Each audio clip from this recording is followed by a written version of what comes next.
Selamat pagi semuanya. Apa kabar hari ini? Semoga sehat semua ya. Kita masuk tema 8, keselamatan di rumah dan di perjalanan.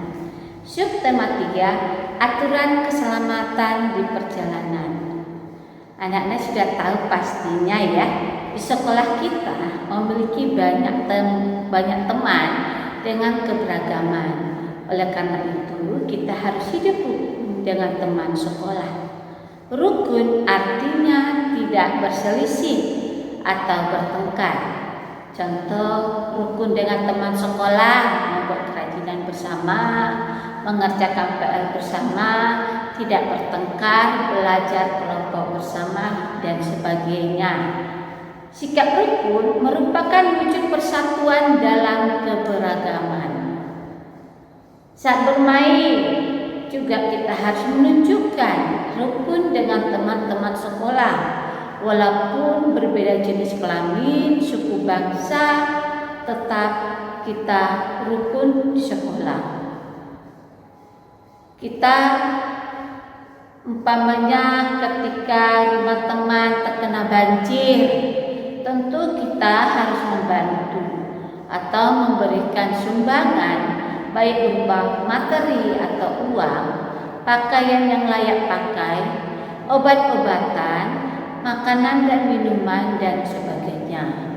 Ini pun walaupun kita tidak sesuku, tidak bersatu bahasa, atau suku bangsa yang berbeda, jenis kelamin yang berbeda, tetap kita harus mewujudkan persatuan dalam keberagaman dan saling membantu.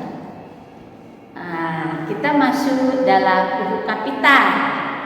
Tentu anak-anak sudah belajar menggunakan huruf kapital. Huruf kapital digunakan pada huruf pertama di awal kalimat dan juga menuliskan nama Tuhan serta pengganti nama Tuhan. Contoh penggunaan huruf kapital untuk nama Tuhan. Anto selalu berdoa kepada Tuhan sebelum berangkat ke sekolah. Anto karena awal kalimat A menggunakan huruf kapital, berdoa kepada Tuhan, Tuhan T huruf besar atau huruf kapital, dan diakhiri tanda titik. Contoh kedua, bumi dan langit adalah ciptaan yang maha kuasa. Bumi B karena awal kalimat menggunakan huruf kapital atau huruf besar. Kemudian ciptaan yang maha kuasa. Yang maha kuasa itu adalah pengganti nama Tuhan. Jadi yang G huruf besar, maha M huruf besar, dan diakhiri tanda titik. Harta yang kita miliki merupakan anugerah yang maha penyayang. Harta H huruf besar karena awal kalimat, anugerah yang maha penyayang. Yang maha penyayang itu adalah pengganti nama Tuhan. Jadi Y huruf besar, M huruf besar, dan P huruf besar. Huruf kapital juga digunakan untuk menulis nama tempat. Contohnya, Ayu pergi ke Pantai Baron bersama keluarganya.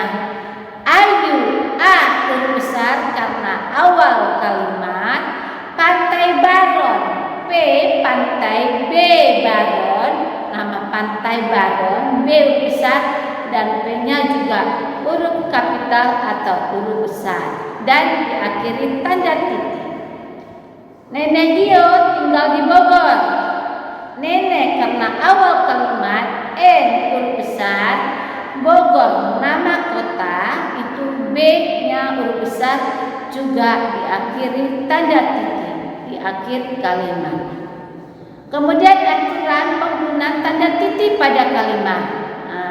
Tentu anak-anak sudah tahu dong, di akhir setiap akhir kalimat menggunakan huruf atau menggunakan tanda titik, bukan huruf ya, menggunakan tanda titik.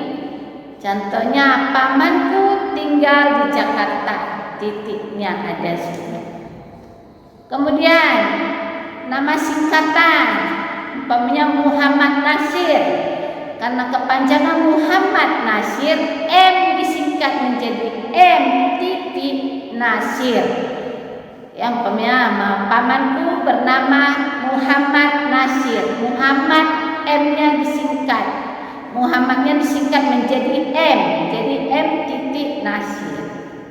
Oke, paham ya Nada ya? Oke.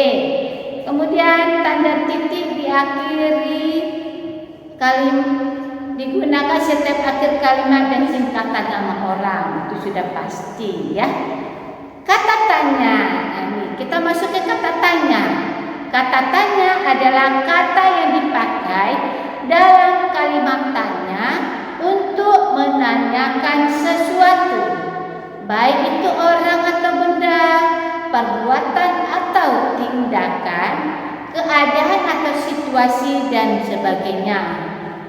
Kalimat tanya adalah kalimat yang di dalamnya terkandung sebuah pertanyaan kepada orang lain yang diajukan untuk memperoleh jawaban dari pihak yang ditanya. Kemudian tanda tanya itu dipakai di akhir kalimat tanya. Tanda tanya, ya itu tanda tanya. Tanda tanya agak melengkung atasnya.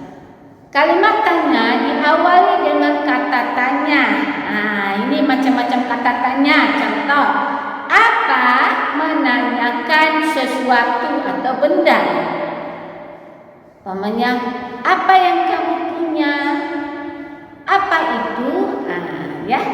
Kemudian, siapa? Menanyakan orang atau pihak yang terlibat. Siapa? Menanyakan orang atau pihak yang terlibat. Contoh kalimatnya, siapa namamu? Siapa teman barumu itu? Nah, ya, harus ada tanda tanya. Bagaimana menanyakan cara?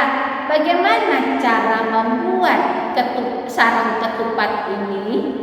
Ya, bagaimana cara membuat sarang ketupat ini? Harus ada tanda tanya di akhir kalimat. Berapa? Menanyakan banyak atau jumlah atau satuan. Berapa sekilo harga buah ini? Atau berapa sekilo nanas ini? Ya. Kapan? Menanyakan waktu. Kapan kamu datang ke rumah saya? Ya, kapan kamu datang ke rumah saya? Enak ya. Kemana? Di mana atau dari mana? Itu menanyakan tempat. Di mana kamu tinggal? Dari mana kamu? Ya, itu. Mengapa? Menanyakan sebab atau alasan mengapa kamu menangis. Ya. Bagaimana? Menanyakan cara. Bagaimana cara kamu membuat ini? Ya, itu. Bagaimana cara kamu membuat ini? Berapa? Menanyakan banyak, jumlah atau satuan. Contohnya, berapa buah pensil kamu? Berapa buah pensil kamu? Ya, nak ya. Begitu caranya. Kemudian karya imajinatif 3 dimensi. Karya imajinatif 3 dimensi adalah seni rupa yang mempunyai volume atau isi. Volume itu memiliki 3 ukuran, panjang, lebar, dan tinggi atau isi. Seni rupa 3 dimensi dapat dilihat dari berbagai cara. Contohnya umpamanya patung. Patung kita bisa melihat dari sekeliling dari berbagai cara, ya, mebel dan lampu. Jadi unsur-unsur yang terdapat dalam 3 dimensi. Yang pertama bintik. Bintik ini benda 3 dimensi terdiri dari titik-titik yang ukurannya tidak sama. Ada yang besar dan ada yang kecil. Kemudian garis. Garis itu dapat berupa warna atau serat. Kayak pas bunga tuh seratnya halus-halus ya. Kadang ada di benda lain gitu. Kemudian bidang, ada yang datar dan ada yang horizontal.